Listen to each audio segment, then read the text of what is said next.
A DNA test made one woman realize she'd been lied to for nearly 70 years. For a mom-to-be, those 9 months of waiting to meet her baby can feel like a lifetime.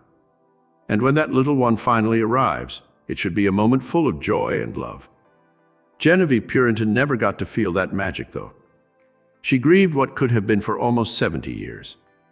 Then she finally discovered the truth and realized the lie she'd been fed all those decades ago. Before we begin, make sure to smash that like button, subscribe to our channel, and click the notification bell for more amazing videos.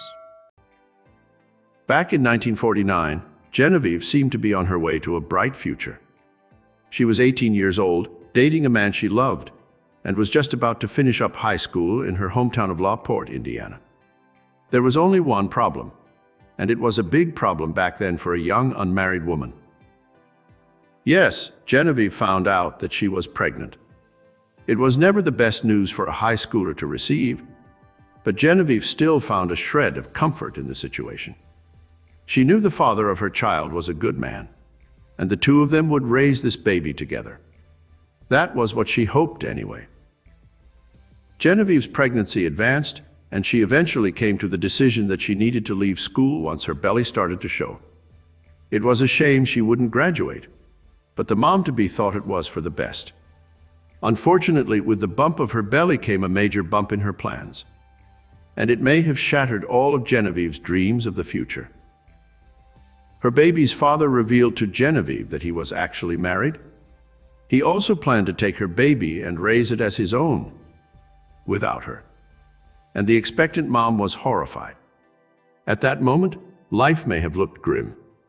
She was out of school, out of favor with her family, and now suddenly out of hope as her relationship came to an abrupt end. Eventually, on May 12, 1949, Genevieve checked herself into St. Mary's Mercy Hospital in Gary, Indiana. Soon, she would deliver her baby. And as she lay in the hospital alone, she thought of a teacher she had in high school, Margaret Ann, who was thriving despite having contracted polio. If Genevieve had a girl, she would name the child after her. The hospital staff asked Genevieve to sign some papers. She was led to believe that they were a directive in the event that she passed away or could no longer care for the child. That made sense to her, so of course she signed. Shortly after that, Genevieve gave birth to a baby girl, and she naturally called her Margaret Ann.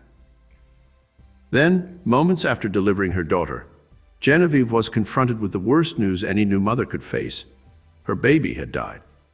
The world became black. What had hardly even begun was now over, and Genevieve was once again alone.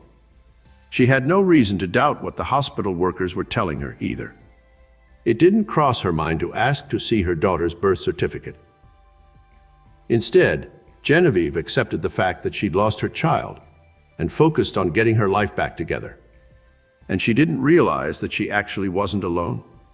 Other women were also being tricked or forced to give up their newborn babies if they weren't thought to be the right kind of mothers.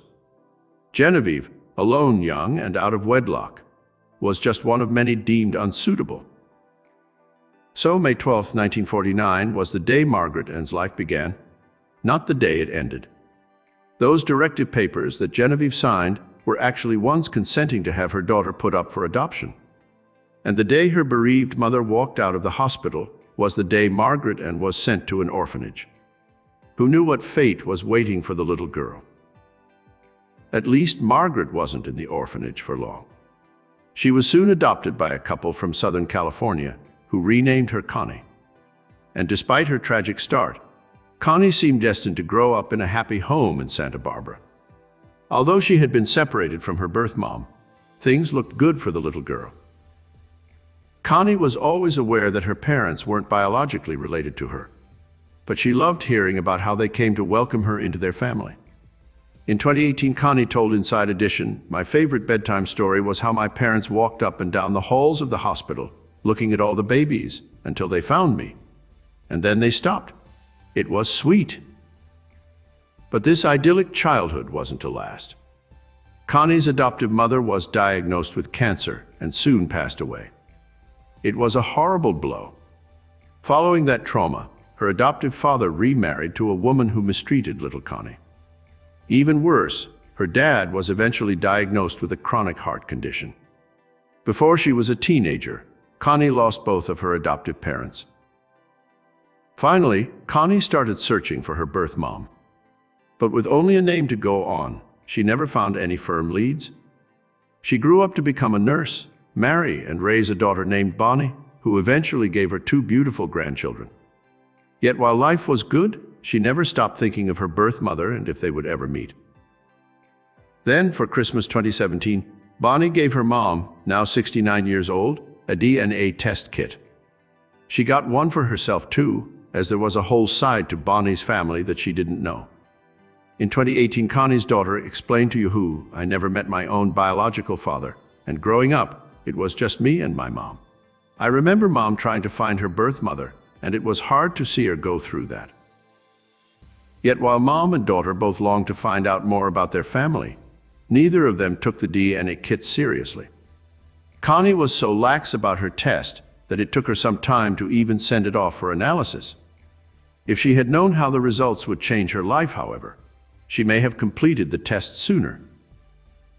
Finally, several weeks later, Connie got her results.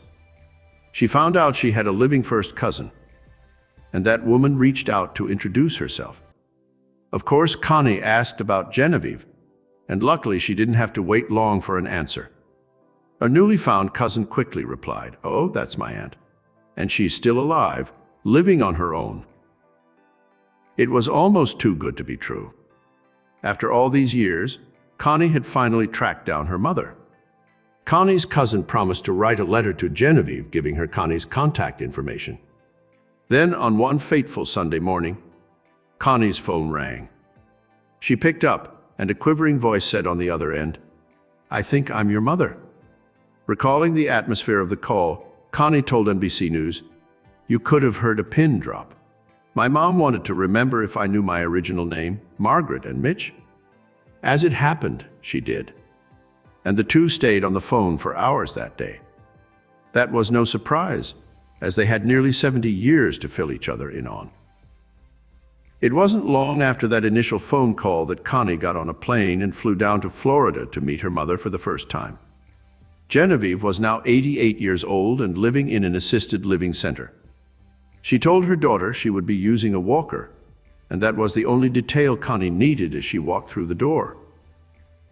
Connie later told Inside Edition, "There was only one woman there with a walker. She turned around, and it was like looking in the mirror. I looked just like her. We just walked over to one another, and both of us started crying." Despite their cruel separation, Connie and Genevieve were just happy to be together again after so much time apart. Please feel free to share with your friends.